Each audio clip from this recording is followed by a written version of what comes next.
Lev in zajec na lovu.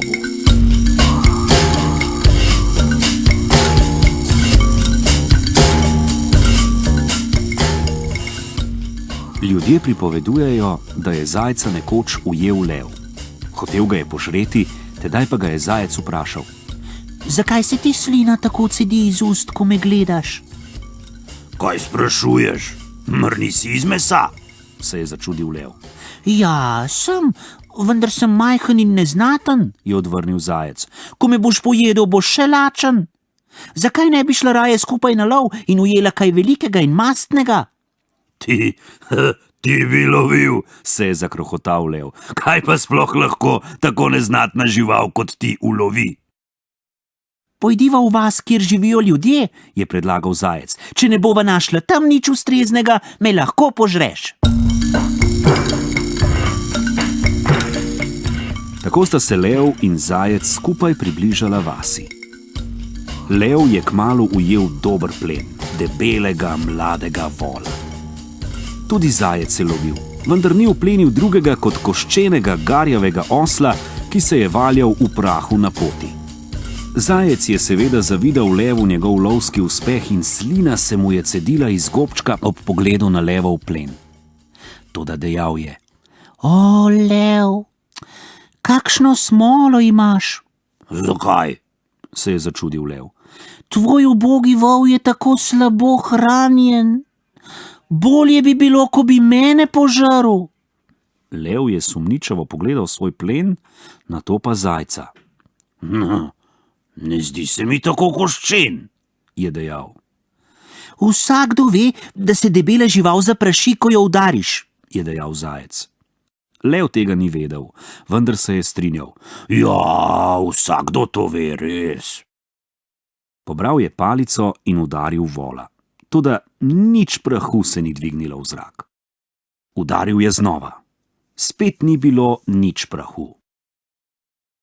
Vidiš, kako je debel, je negotovo dejal zajcu. Sestradan je skoraj do smrti, je dejal zajec in udaril je svojega koščenega osla. Dvignil se je oblak prahu. Osel je bil namreč prašen, ker se je bil valjal v prahu na poti. Vidiš, je dejal zajec, to je debela žival zate. Lev je za trenutek razmišljal, nato pa dejal: Vzel bom osla, ti pa boš vzel vola. O ne, to ni mogoče, je dejal zajec. Saj sem vendar jaz ujel osla in ga bom torej tudi jaz pojedel. Lev se je razjezil, na kar je zajec dejal na videz razočarano: No dobro, pa imej osla. Tako je lev vzel koščenega garjavega osla, zajec pa mladega debelega vola. Odpravila sta se dalje.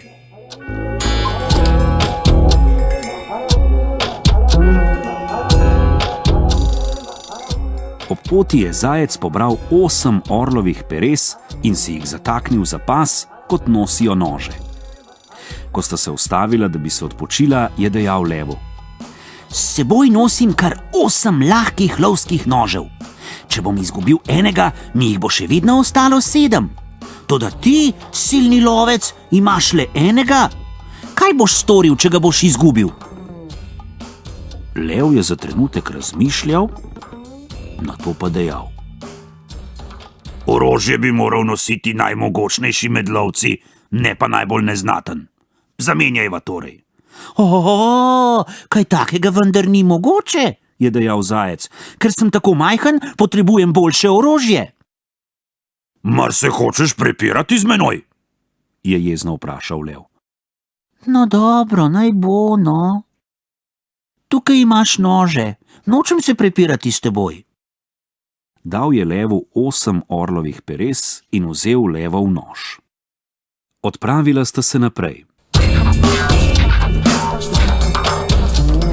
Ko sta prispela do levovega brloga, se je zajec ustavil in ga pogledal.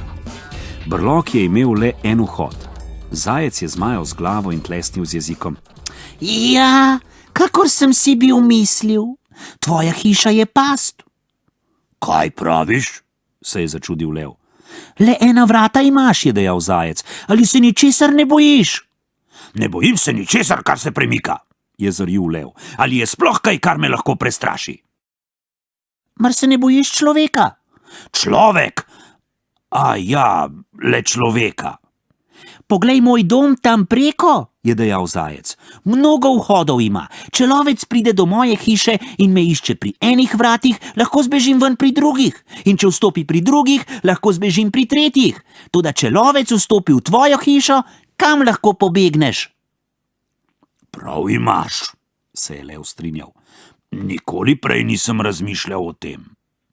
Zamenjajva. Da bi zamenjala? Ne, tega pa ne moreva, Je dejal zajec. nočem živeti v pasti. Lev ga je grozeče pogledal, na kar je zajec hitro privolil. V redu, pa naj bo, če že vztrajaš. Tako sta zajec in lev zamenjala brloga. Zajec je šel v levovo bivališče in zaprl vrata. Ubil je vola in si skuhal imenitno pojedino. Lev pa se je preselil v zajčev brlog. Vzel je enega od peres in z njim poskušal ubiti osla. Toda ves njegov trud je bil zaman, osla je le žgačkal. Vzel je naslednjega od peres, toda tudi z njim je zaman poskušal ubiti osla. Le še bolj ga je ščegetal, da osel tega ni mogel več zdržati. Iztrgal se je levu in zbežal na prosto. Kadarkoli odslej osel pomisli, kako ga je lev ščegetal z orlovimi peresi, se zasmeje. Še danes ga lahko slišimo.